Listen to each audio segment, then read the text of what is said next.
ஸ்ருதி நாராயணுக்கு என்ன நடந்ததோ அதுதான் நடக்கும். எனக்கு தெரிஞ்சு அதுதான் நடந்திருக்கும். ஒரு இடத்துல அப்ரோச் ஆயிருக்கும். இவங்க செருப்படி கொடுத்துருப்பாங்க. உங்ககிட்ட உன் புருஷன் இல்லைன்னா உனக்கு வாழ்க்கை கொடுக்குறன்ட்டு ஒருத்தர் உள்ள வருவான்ல, அவன்கிட்ட நீங்க உஷாரா இருங்க. உங்களுக்கு ஏன் வாழ்க்கை முதல்ல கொடுக்கணும்? பொம்பளை நீ தான் ஆம்பளைக்கு வாழ்க்கை கொடுக்கணும். ஒரு காஃபி ஷாப் வர முடியுமா ஒன்றும் அப்படின்ற மாதிரி கேட்டாங்க. இல்லை சும்மா ஜஸ்ட் ஒரு மீட் பண்ணலாமான்னு கேட்டாலே அந்த ஃபோனில் நீங்கள் பாஸ்வேர்டு கூட போடாமல் வைங்க. அந்த பாஸ்வேர்டு உங்கள் அம்மாவுக்கு தெரியணும், உங்கள் அத்தைங்களுக்கு தெரியணும், உங்கள் சித்திக்கு தெரியணும், உங்கள் புருஷனுக்கு தெரியணும். அந்த மாதிரி ஒரு பாஸ்வேர்டு போடுங்க. உங்கள் கைக்குள்ளேயே ஒரு சீக்ரெட்டை ஒரு ப்ரைவசியை நீங்கள் வச்சுக்கிட்டீங்கன்னா உங்கள் விஷயத்தில் ஒருத்தன் உள்ளே வருவான், நோண்டுறதுக்கு வருவான். நீ பொண்ணு, நீ அழகாக இருந்தால், நீ பார்க்க லட்சணமாக இருந்தன்னா 10 பேர் உன்னை நோண்ட தான் செய்வான். சின்ன வயசுலேருந்து மிடில் ஏஜ்லேருந்து கிழவன்லேருந்து எல்லாருமே ப்ளே பாயாக தான் இருக்காங்க.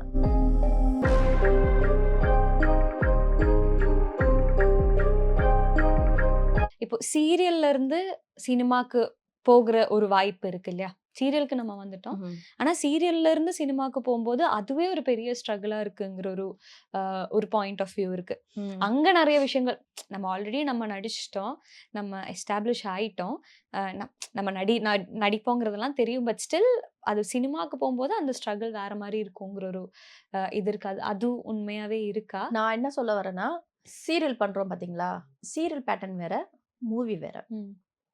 சீரியல்ல ப்ராம்ப்டிங் எடுத்து நிறைய சீன்ஸ் பண்ணுவோம். மூவில ஒரு சீன் ஒன் டே ஃபுல்லாவே ஒர்க் பண்ணுவோம். ஸோ இந்த பேட்டர்ன் தான் இருக்கு தவிர, இந்த அட்ஜஸ்ட்மெண்ட் சொல்லிட்டு இருக்கிற இடம் வந்து உப்மா கம்பெனில தான் நான் எக்ஸ்பீரியன்ஸ் ஆயிருக்கேன். என் ஃப்ரெண்ட்ஸும் எக்ஸ்பீரியன்ஸ் ஆயிருக்காங்க. நல்ல பெரிய பெரிய பேனர்ல ஒர்க் பண்றவங்க அதெல்லாம் வந்து மேபி இஷ்டப்பட்டு போகலாம். அவங்களுக்கு பிடிச்சிருந்தா அவங்க போகலாம்.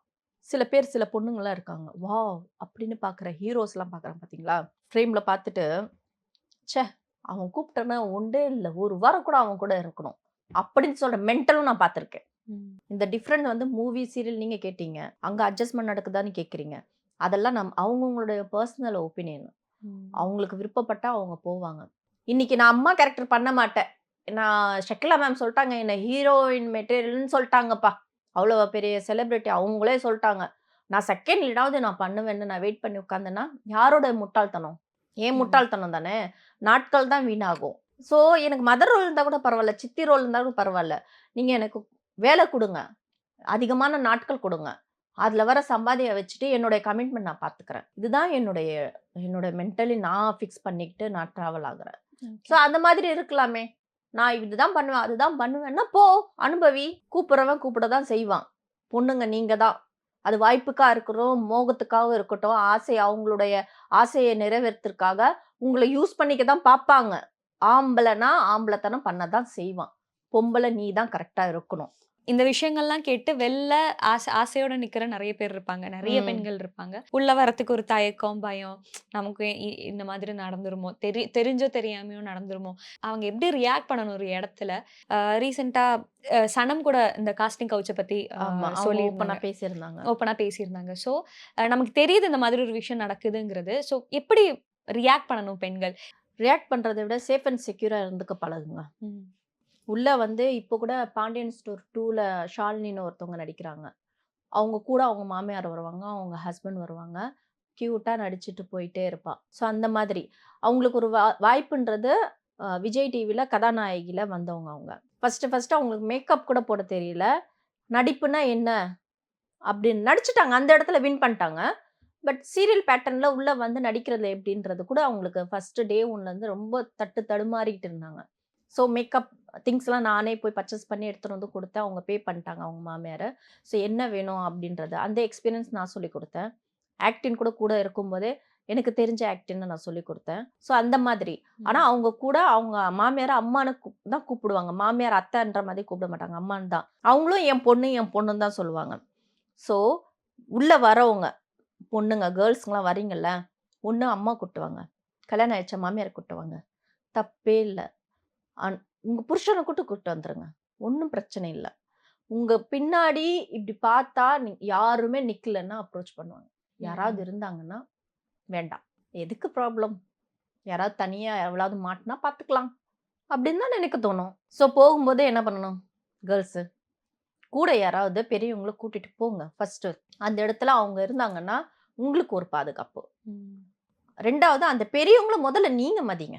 நீங்க மதிக்காம கூட கூட்டு ஒரு அசிஸ்டன்ட் மாதிரி கூட்டு போனீங்கன்னு வச்சுக்கங்களேன், அந்த பிஹேவியர யாராவது பார்த்துட்டாங்கன்னு வச்சுக்கங்களேன், இது நீ தான் உங்க அம்மா மதிக்கிறதில்ல, உன் அத்தைய மதிக்கிறதில்ல, உன் புருஷன மதிக்கிறதில்ல. அவங்களுக்கு தெரியாம நீ கண்ல மண்ண தூவிட்டு வா ஒரு நாள் கூப்பிடுறதுக்கு வாய்ப்பு இருக்குல்ல. முதல்ல பெரியவங்கள மதிங்க. ரெஸ்பெக்ட் குடுங்க. கூட வரவங்கள ரெஸ்பெக்ட் குடுங்க. ஏதாவது ஒரு விஷயம் உங்ககிட்ட அப்ரோச் பண்றாங்க. "என்னம்மா எப்படி இருக்க? சாப்பிட்டியா? கொன்னியா? ஒரு காஃபி ஷாப் வர முடியுமா உன்னால?" அப்படின்ற மாதிரி கேட்டாங்க. இல்ல சும்மா ஜஸ்ட் ஒரு மீட் பண்ணலாமான்னு கேட்டாலே, ஐயோ! நான் இங்கேருந்து கிளம்பும்போதும் அவங்க தான் வருவாங்க கூட. வரும்போது அவங்க தான் கூட வருவாங்க. அவங்களுக்கு அந்த அந்த ஒரு விஷயமே நீங்க ஸ்பேஸ குடுக்காதீங்க முதல்ல. ம். ஒரு ஃபோன் இருந்தா தானே கையில இவ்வளோலாம் பேசணும். அந்த ஃபோனுக்கே நீங்க ஃப்ரீடம் குடுக்காதீங்க. அந்த ஃபோன்ல நீங்க பாஸ்வேர்ட் கூட போடாம வைங்க. அந்த பாஸ்வேர்ட் உங்க அம்மாக்கு தெரியணும், உங்க அத்தைங்களுக்கு தெரியணும், உங்க சித்திக்கு தெரியணும், உங்க புருஷனுக்கு தெரியணும். அந்த மாதிரி ஒரு பாஸ்வேர்ட் போடுங்க. நீங்க சேஃபா இருக்கணும், செக்யூரா இருக்கணும். உங்க கூட இருக்கிறவங்க உங்கள நல்லபடியா பார்த்துப்பாங்க. உங்க ஃபியூச்சருக்கு நீங்க பயப்படவே தேவையில்ல. அவங்க எல்லாமே உங்கள பார்த்துப்பாங்க. அப்படின்ற ஒரு தைரியமும், தன்னம்பிக்கையும் உங்களுக்கு இருந்துச்சுன்னா, நீங்க ஓப்பனா இந்த நூலகம் மாதிரி ஓப்பனா இருங்க. லைப்ரரி மாதிரி ஓப்பனா இருந்துக்குங்க. அத விட்டுட்டு உங்களுக்கு உங்க உங்க கைக்குள்ளேயே ஒரு ஒரு சீக்ரெட்ட, ஒரு பிரைவசிய நீங்க வச்சுக்கிட்டீங்கன்னா, உங்க விஷயத்துல ஒருத்தன் உள்ள வருவான். நோண்டுறதுக்கு வருவான். அது ம். எவனா இருந்தாலும் சரி. உனக்கு புருஷனா இருந்தாலும் நோண்ட வருவான். பாய் ஃப்ரெண்ட் இருந்தாலும் நோண்ட வருவான். நீ பொண்ணு, நீ அழகா இருந்தா, நீ பார்க்க லட்சணமா இருந்தன்னா 10 பேர் உன்ன நோண்ட தான் செய்வான். நீ நீங்க சீரியல்ல போய் தான் நீங்க வந்து உஷாரா இருக்கணும். மூவில கேஷுவலா இருக்கணும். இல்ல இங்க கேஷுவலா இருக்கணும், அங்க உஷாரா இருக்கணும்லாம் கிடையாதுப்பா. எந்த இடத்துலயும் ஒர்க் பண்ணீங்கன்னா, அது உங்க கையில தான் இருக்கு. நீங்க உங்களுக்கு நீங்க சேஃப்டி பண்ணிக்கங்க. உங்ககிட்ட அப்ரோச் பண்றவங்க பயப்படணும். அந்த அளவுக்கு கிரியேட் பண்ணிக்கங்க. உங்களுக்கு நீங்க ஃப்ரீடம் குடுக்காதீங்க. ஒருத்தன் கால் பண்ணி ஹலோன்னு சொன்னா, என் பக்கத்துல ஒருத்தவங்க இருப்பாங்கன்னு தெரிய வைங்க. இப்ப பின்னாடி புருஷன் இருக்காங்க, யாராச்சும் இருக்காங்கங்கிற ஒரு இது இருக்குல்ல. சிங்கிளா ஃபேஸ் பண்ணும்போது இருக்கிற அ ஸ்ட்ரகிள் என்னவா இருக்கு மேம்? இப்ப நீங்க சிங்கிளா இப்போ சிங்கிள் பேரண்டாவே வச்சுக்கங்க. இப்ப ம். எனக்கு என் அக்கா இருக்காங்க. ம். எனக்கு அண்ணா, அண்ணி இருக்காங்க. என் கூட அம்மா இருக்காங்க. புருஷன் தானே இல்ல. ஆனா பெரியவங்க இருக்காங்கல்ல. நான் என்ன பண்ணாலும் நான் எங்க அம்மாட்ட தான் நான் கேட்டு பண்ணுவேன். என் அக்கா கிட்ட தான் நான் கேட்டு பண்ணுவேன். என் அண்ணா, அண்ணிகிட்ட தான் கேட்டு பண்ணுவேன்றத ஒரு விஷயம் ஸ்ட்ராங்கா மத்தவங்களுக்கு தெரிய வைங்க. உங்ககிட்ட உன் புருஷன் இல்லன்னா, உனக்கு வாழ்க்கை குடுக்குறேன்ட்டு ஒருத்தன் உள்ள வருவான்ல, அவன்கிட்ட நீங்க உஷாரா இருங்க. உங்களுக்கு ஏன் வாழ்க்கை முதல்ல குடுக்கணும்? பொம்பள நீ தான் ஆம்பளைக்கு வாழ்க்கை குடுக்கணும். அந்த அளவுக்கு தைரியம் நீங்க கொண்டு வாங்க. நீங்க வெளிய வாங்க. நீங்க தைரியமா இருங்க. நீங்க முன்னேறி போங்க. அதுக்கு நான் என்ன பண்ணணும்? எனக்கு வேலை இருந்தா தானே நான் படிச்சுட்டு எனக்கு வேலை இல்ல. வேலை செய்ற இடத்துல இப்படி இருக்கா, அப்படி இருக்குன்னா, அது கடந்து போறதுக்கான விஷயங்கள் என்ன மாதிரியோ, இல்ல வீட்ல இருக்க பெரியவங்க மாதிரியோ சில பேர் எக்ஸ்பீரியன்ஸ் இருக்கும். அவங்க சொல்லுவாங்க. காது குடுத்து கேளுங்க. எனக்கு என்ன வந்ததுன்ட்டு டேஷ் ஆச்சுன்னு சொல்லி மனசுல என்ன தோணுதோ, அதெல்லாம் நீங்க பண்ணிட்டே திரிய வேண்டாம். ம். இப்பல்லாம் நைட் லைஃப் வந்து ரொம்ப கேஷுவல் ஆயிடுச்சுல்ல. எத்தினி பொண்ணுங்க, சின்ன சின்ன பொண்ணுங்க எல்லாம் போறாங்க, வராங்க, எல்லாம் செய்றாங்க. ஒரு ப்ரமோஷனுக்காக என்னை அப்ரோச் பண்ணியிருந்தாங்க. போய் பார்த்தேன்னா, அந்த இடத்துல சின்ன சின்ன பொண்ணுங்க இருக்காங்க. அந்த வீடியோ எடுத்து முடிச்சுட்டு வெளிய வர வரைக்கும் அப்படி இருக்காங்க பொண்ணுங்க. சின்ன சின்ன பொண்ணுங்க ஜொடி ஜொடியா வருதுங்க. அது வந்து தெரிஞ்சு வருதா? இல்ல தெரியாம வருதா? இல்ல ஆசையில எவனையாவது ஆசை வார்த்தை பேசி கூட்டு வந்துடுறாங்களா? மயக்கிடுறாங்களா? இல்ல வயசு கோளாறா? என்னன்னு தெரியல. ஆனா, இந்த மாதிரி ஒரு நைட் லைஃப்ல கிளம்பி வந்துருதுங்க. அந்த ஃப்ரீடமு வீட்லவும் குடுத்துடுறாங்க. ஹாஸ்டல்ல இருக்கிற பொண்ணுங்க நெறைய பேர் வராங்க, வெளிய. ம். தப்பான விஷயங்கள் ஹாஸ்டல்ல இருக்கிற பொண்ணுங்க தான் நெறைய பண்றாங்க. அதான் எனக்கு பயம். நான் 1 இயர் கூட்டு போய் என் பொண்ண விட்டேன் ஹாஸ்டல்ல. அப்படியே கூட்டிட்டு வந்துட்டேன். வேண்டாடா. உலகம் ரொம்ப கெட்டு போயிருக்கு. அத அத வந்து ஒரு அனுபவசாலியா, ஒரு எக்ஸ்பீரியன்ஸா அவ மெச்சூர் ஆகுற வரைக்கும், நான் அவளுக்கு பக்கத்துணையா இருக்கணும். நாளைக்கு நான் கண்டிப்பா. செத்தாலும், என் பொண்ணு இந்த உலகத்துல டிராவல் ஆகணும். நான் அவளுக்கு படிப்பும், நல்ல அறிவும், அந்த மெச்சூரான ஹேண்டில் பண்ற விதத்தையும் நான் என் பொண்ணுக்கு நான் குடுக்கணும். நாளைக்கு நான் செத்தாலும் சரி, இன்சூரன்ஸ் கவர் பண்ணலன்னா கூட பரவால்ல. பட் அவளுக்கு படிப்பும் ஒரு பக்கம், அவளுடைய உலகத்துக்குள்ள சர்வே ஆகுற சர்வே ஆகக்கூடிய ஒரு மனநிலைமை அவளுக்கு குடுத்துட்டு போனா தான், அவளால இந்த உலகத்துல வாழ முடியும் தவிர, இல்லன்னா அவ வயித்துல ஒரு 10 குழந்தை வந்து வெளிய போகும். அப்படிப்பட்ட ஆண்கள் இருக்காங்க. ஆசை வார்த்தை காமிச்சு, அந்த ஏஜ் கேட்டகரியே இல்லங்க. சின்ன வயசுலேருந்து மிடில் ஏஜ்லேருந்து கிழவன்லேருந்து எல்லாருமே ப்ளே பாயாக தான் இருக்காங்க. அவங்களுக்கு வந்து ஒரு ஒரு ஒரு டைமிங் கிடைக்கிற வரைக்கும் தான் அந்த அந்த சூழ்நிலை அவங்களுக்கு அமைச்சு அந்த கடவுளை அந்த கொடுக்குற வரைக்கும் தான் அவன் நல்லவன். ஒரு ஆம்பளையும் சரி ஒரு பொம்பளையும் சரி இந்த காலத்தில் நான் 2 பேரையும் சொல்கிறேன். அந்த சூழ்நிலை இல்லாத வரைக்கும் தான் ஓகே. அந்த சூழ்நிலை கொடுத்ததுக்கு அப்புறமா அதை ஹேண்டில் பண்ணுற பக்குவம் இருக்குது பார்த்தீங்களா, அதுதான் அவங்க வளர்த்த விதமும் கரெக்டான ஹேண்டில் பண்ணிட்டு போவாங்க. இல்ல சூழ்நிலை தப்பு பண்ண வேண்டிய சூழ்நிலை அமைஞ்சிருச்சு அப்படின்னு சொல்லி அத மூவ் ஆன் பண்ணிட்டு வயித்துல ஒண்ணு வாங்கிட்டு வந்து நிக்கிறா பாருங்க பொண்ணு. அதெல்லாம் வந்து அந்த பொண்ணு மேல மிஸ்டேக் இல்ல. அவங்க அவங்க அம்மா, அப்பா வளர்த்த மிஸ்டேக். அந்த பொண்ண தனியா இருந்து வளர்த்தாலோ, அம்மா, அப்பா வச்சு கூட இருந்து வளர்த்தாங்களோ. ஆனா அந்த பொண்ணு ஒழுக்கமா அ இருக்கிறதுக்கு எல்லாரும் சொல்ற அந்த காலத்துல வந்து பெரியவங்க சொல்லுவாங்க, "வளர்த்த விதம் சரியில்ல, அம்மா சரியில்ல" அப்படின்ட்டு. கரெக்ட். அவங்க வீட்ல அவங்க கரெக்ட்டா வளர்த்துருந்தாங்கன்னா, அவ கரெக்ட்டா வளர்ந்திருப்பா. அவளுக்கு நீங்க ஆஃபர் பண்ணியிருக்கீங்க. நீங்க பிஸியாவே நீங்க டிராவல் ஆகுறீங்க. 2 பக்கமும் பிஸியா ஆகுறீங்க. அந்த பொண்ணுக்கு ரொம்ப ஃப்ரீடம் குடுத்துட்டீங்க. டைம் குடுத்துட்டீங்க. ஸோ இன்னொருத்தவங்க கிட்ட பாசத்த தேடி போயிட்டாங்க. அவங்கிட்ட ஏமாறுறதுல தப்பே கிடையாது. நீங்க தான் ஏமாற வச்சீங்க. ஸோ பேரண்ட்ட நாம தான் பார்த்துக்கணும், பொம்பள பொண்ண. ஆண்கள் எங்க வேணாலும், எப்படினாலும் வாழ்ந்துடலாங்க. ஆனா பொண்ணுங்க ஜாக்கிரதையா கரெக்ட்டா இருக்கணும். இந்த சினி ஃபீல்டுல வந்தாலும் சரி, வரலனாலும் சரி, இல்ல ஐடி ஃபீல்ட்ல நீங்க ஒர்க் பண்றதாலும் சரி, ஒரு ஷாப்பிங் சென்டர்ல ஒர்க் பண்றதாலும் சரி, எங்க போனாலும் சரிங்க. பொம்பள பொண்ணுங்க ஜாக்கிரதையா டிராவல் பண்ணுங்க. இது ஏமாறுறதுக்காக நான் ஏமாந்துட்டேன் அப்படின்னு சொல்லாதீங்க. நம்ம மனசு ரொம்ப சென்சிட்டிவ். ஒருத்தன் வந்து நின்னு நான் உன்ன உயிருக்கு உயிரா லவ் பண்றேன், இல்லன்னா நான் செத்துருவேன்னு நாடகம் ஆடுனா மெல்ட் ஆகக்கூடிய சென்சிட்டிவான மைண்ட் செட் நம்மளுக்கு. நம்ம டக்குன்னு இறங்கிடுவோம். அது வேண்டாம். நம்ம பெத்தவங்களுக்கு இல்லாத லவ்வா அவன் யாரோ எவனோ நமக்கு குடுத்துற போறான். நான் செத்துருவேன், நீ இல்லன்னா செத்துருவேன்னு எவனாவது செத்துருக்கானா? யாரும் இல்ல. சாவடிச்சிருக்கான். உன்ன நான் லவ் பண்ண பீரியட்ல எடுத்த ஃபோட்டோ, வீடியோ இருக்கு. நான் ரிலீஸ் பண்ணிடுவேன். அப்படின்னு பிளாக்மெயில் பண்ற மிருகத்த பார்த்துருக்கோம் நெறைய பேரு. சாகுற காலம்லாம் அந்த காலம். 90ஸ், 80ஸ்லயே முடிஞ்சிருச்சு. இந்த காலம்லாம் நீ இல்லன்னா இன்னொன்னு, இன்னும் இல்லன்னா 2 பேர வச்சு ஹேண்டில் பண்ற விதத்துல போயிட்டு இருக்கு. ஸோ ஜாக்கிரதை, ஜாக்கிரதை, ஜாக்கிரதை. பொண்ணுங்க ஜாக்கிரதையா இருங்க.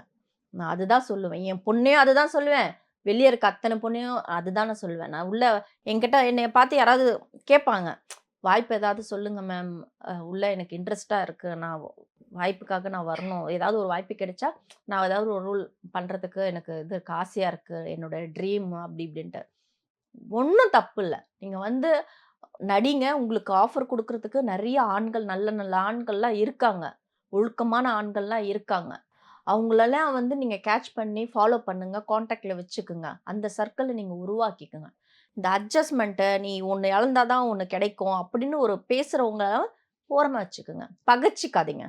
பகச்சீங்கன்னா இன்னைக்கு ஸ்ருதி நாராயணுக்கு என்ன நடந்ததோ அதுதான் நடக்கும். எனக்கு தெரிஞ்சு அதுதான் நடந்திருக்கும். ஒரு இடத்துல அப்ரோச் ஆயிருக்கும். இவங்க செருப்படி குடுத்துருப்பாங்க. அந்த அசிங்கம் தாங்க முடியாம தான் இந்த மாதிரி பண்ணியிருக்கானுங்க. எனக்கு தெரிஞ்ச அந்த பொண்ணு இந்த மாதிரி வீடியோ கால் பண்ணி, இந்த மாதிரி அசிங்கமா நடந்துக்கிறதுக்கு வாய்ப்பே கிடையாது. அந்த பொண்ணு பத்தி சில விஷயங்கள் எனக்கு தெரியும். அத வச்சு நான் சொல்றேன். ரொம்ப கஷ்டப்பட்டு நெக்ஸ்ட் லெவல்ல வரணுன்ற ஆசைப்படக்கூடிய ஒரு பொண்ணு. அந்த பொண்ண போட்டு அசிங்கப்படுத்தி இந்த மீடியால பேசிட்டே இருக்காதீங்க. நானும் அவங்கள பத்தி பேசக்கூடாதுன்னு நெறைய இன்டர்வியூஸ் என்ன கேட்டாங்க. நான் அவாய்ட் பண்ணேன். ஆனா, அவன் ஆப்போசிட்காரன் இருக்கான் பாருங்களேன் ஒரு ஒரு ஒரு டேஷ். அந்த டேஷ நான் திட்டணும். அதுக்காக தான் நான் வந்து என் மனசுல ஓடிக்கிட்டே இருந்தது. ரோலிங் இருந்துகிட்டே இருந்தது. அந்த டேஷ தான் நான் கத்தணும், திட்டணும்னு சொல்லிட்டு. இந்த இடத்துல எனக்கு அது ரிலீஃப் ரிலீஃப் ஆச்சு. கண்டிப்பா அது வெளிய வரணும்னு ம். நம்பலாம். யாராச்சும் கொண்டு ஏன் வருவாங்க. கண்டிப்பா வரணும். வ வ வந்தே ஆகணும். அவனுக்கு பேதி அடிச்சிட்டு இருக்கோம் இப்போ. என்னைக்கு எங்கள வந்து மாட்டி விடுவான், எவன் வந்து நம்மள மாட்டி விட்டுருவான்னுன்ட்டு. ஆனா இந்த மாதிரி ஏஐன்றது நெறைய விஷயம் நல்ல விஷயம் நடக்குது. ஆனா முக்காவாசி இப்ப கெட்ட விஷயமா கெட்டதான மாறிட்டு இருக்கு. அது ஏன் தெரியல. ஆனா ரொம்ப ஜாக்கிரதையா இருங்கம்மா. உங்களுக்கும் அதுதான் சொல்றேன். ஆ வீட்ல குடுக்குற ஃப்ரீடம தப்பா யூஸ் பண்ணிடாதீங்க. நமக்கு ஃப்ரீடம் குடுக்குறதே 3வது மனுஷங்கிட்ட காமிச்சுக்காதீங்க. ம். ஏதோ உங்கள உங்கள உங்கள பார்த்து இப்போ நீங்களே இப்போ ஆங்கரா உட்கார்ந்துட்டு இருக்கீங்க. உங்கள ஓரளவுக்கு நீங்க என்ன படிச்சிருக்கீங்க? ஜேர்னலிசம். இவ்வளோ தூரம் படிச்சு வச்சிருக்காங்க. என்னையெல்லாம் படிக்க வைக்கவே இல்ல. நான் அழுத, கதறினேன், எல்லாம் பேக் எடுத்துட்டு அக்கம் பக்கத்துல இருக்க பொண்ணுங்கலாம் போவாங்க, பசங்க போவாங்க. நான் அழுவேன். ஆனா என் வறும. நான் டாய்ஸ் கம்பெனில போயிருந்தேன். அப்புறமா ஷாப்பிங்கில் இதில் ஒர்க் பண்ண ஷாப்பிங் சென்டரில். அதுக்கப்புறமா நர்சிங்காக போயிட்டு நர்சிங் வேலை கண்டினியூ பண்ணேன். எனக்கு அது பிடிச்சிருக்கு, படிச்சுட்டு போகணுன்ட்டு அந்த 4 மந்த் கோர்ஸ் அதை முடிச்சுட்டு நான் போனேன். ஓரளவுக்கு நான் வந்து என்னையே நான் நாலேஜ் கொண்டு வந்துட்டேன். கவர்மெண்ட் ஸ்கூலில் தான் படித்தேன். ஆனால் இன்னைக்கு உங்கள் அம்மா அப்பா வந்து படிக்க வச்சு உங்ககிட்ட எது ஒரு டேலண்ட் இருக்குன்னு ஒரு ஃப்ரீடம் கொடுத்துருக்காங்க. அந்த ஃப்ரீடமை கரெக்டான இடத்துல நீங்கள் யூஸ் பண்ணிக்கோங்க. எனக்கு என் அம்மா அப்பா ஃப்ரீடம் கொடுத்துருக்காங்கன்னு ஒரு ஆம்பளைக்கு தெரிய வைக்காதீங்க, பொம்பளைக்கும் தெரிய வைக்காதீங்க.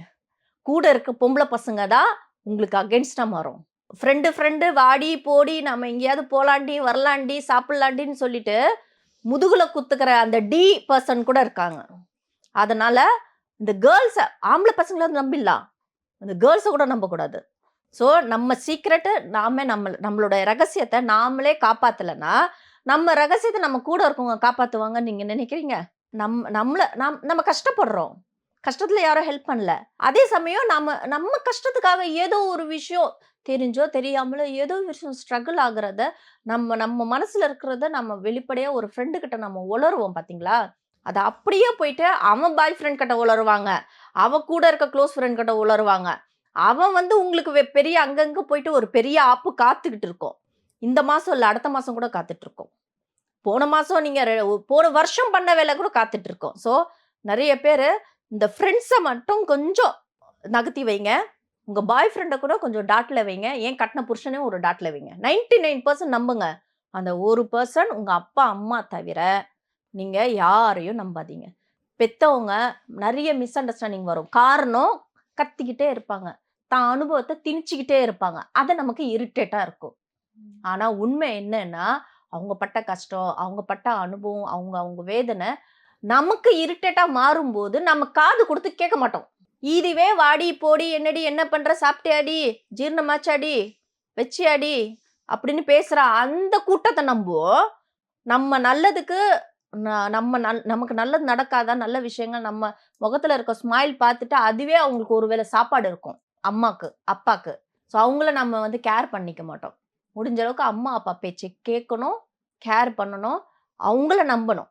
இந்த ஃப்ரெண்ட்ஸை நம்பக்கூடாது, எந்த பொண்ணுங்களும் கட்டினவனையும் நம்பக்கூடாது. குழந்தை கொடுத்துட்டு டிவோர்ஸ் பண்ணிட்டு போயிடுவான், அந்த குழந்தை கமிட்மெண்ட் எடுத்துட்டு நாயா பேர சாவணும் என்ன மாதிரி. ஸோ அதுவும் வேண்டாம். 99% பழகுங்கப்பா உலகத்தில், 100% அப்பா அம்மா நம்புங்க. இதுதான் நான் எல்லாருக்கிட்டையும் சொல்கிற விஷயம். ஸோ இது இருந்தீங்கன்னா சேஃப் அண்ட் செக்யூர். அந்த கடவுள் அம்மா அப்பா கடவுள் ரூபத்தில் தான் இருக்கிறது. ஸோ அந்த கடவுள் அம்மா அப்பா நல்லபடியாக நீங்கள் பார்த்துக்கிட்டிங்கன்னா எல்லா இடத்துலையும் பிளெஸ்ஸிங் கொடுப்பாங்க. இன்னைக்கு நான் நல்லா இருக்க காரணங்க, ஒரு டைம் நான் நர்சிங்கில் நான் பேஷண்ட் கேர் பண்ணியிருக்கேன்.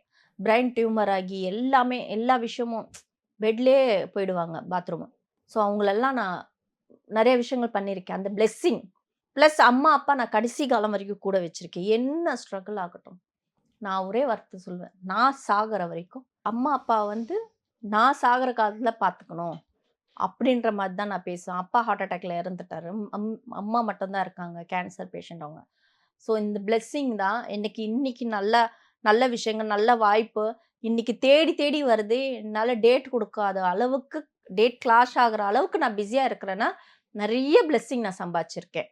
நான் யாருடைய சாபத்தையோ யாருடைய பாவத்தையும் போட்டு கூடாது கடவுளே, மேக்சிமம் எனக்கு புத்தியோடு நடந்துக்கவே. இந்த வாய் வந்து சாப்பாடு விஷயத்தில் கண்ட்ரோல் கொடுக்குற மாதிரியே வார்த்தையிலும் எனக்கு கண்ட்ரோல் கொடுங்கன்னு சொல்லி தான் நான் கடவுள்கிட்ட வேண்டிக்கிறதே. ஸோ எல்லாருமே கொஞ்சம் சாப்பாடு விஷயத்தில் கண்ட்ரோல் இருக்கிற மாதிரி வார்த்தையாலையும் கொஞ்சம் கண்ட்ரோலாக இருங்க. அதுவும் இப்போதைக்கு இருக்கிறது முக்கியமான ஒரு பாயிண்ட்டாக இருக்குது. யாரையும் கஷ்டப்படுத்தி நீங்கள் முன்னுக்கு வரணும்னுலாம் நினைக்க வேண்டாம். ஒரு ஆர்டிஸ்ட் தெரியும் இல்லையா, வைரல் ஆனது, அந்த மேடம் அப்படிதான் பண்ணாங்க. நீ கஷ்டப்படு, உன் பேரை வச்சு நான் வைரல் ஆகிறேன் அப்படின்ற மாதிரி. நான் அந்த மனசளவில் நான் எவ்வளோ நொந்தேன், நான் எவ்வளோ ஃபீல் பண்ணேன், எவ்வளோ டிப்ரெஷன் ஆனேன்னு எனக்கு தான் தெரியும். காரணம் என்னை பேசுனாங்க, என்னை அவ்வளோ கமெண்ட்டில் பேசுனாங்க. அதுக்கப்புறமா நான் கமெண்ட்டே பார்க்குறத விட்டுட்டேன் நான் மேக்ஸிமம். என் ஒர்க்கை நான் பார்த்துட்டு இருக்கேன், நான் நல்லா இருக்கேன். என் மனசு போல் எண்ணம் போல் வாழ்க்கைன்ற மாதிரி நான் நல்லா இருக்கேன். இன்னுமே நல்லா இருந்தேன்னா கண்டிப்பாக சொல்கிறேன், நிறைய பேருக்கு நான் ஹெல்ப் பண்ணணும். என்னுடைய ட்ரீமே அதுதான். இன்னைக்கு என்னால் முடிஞ்சது நான் மெடிக்கலுக்கும் அன்னதானமுக்கும் நான் கொடுத்துட்ருக்கேன்.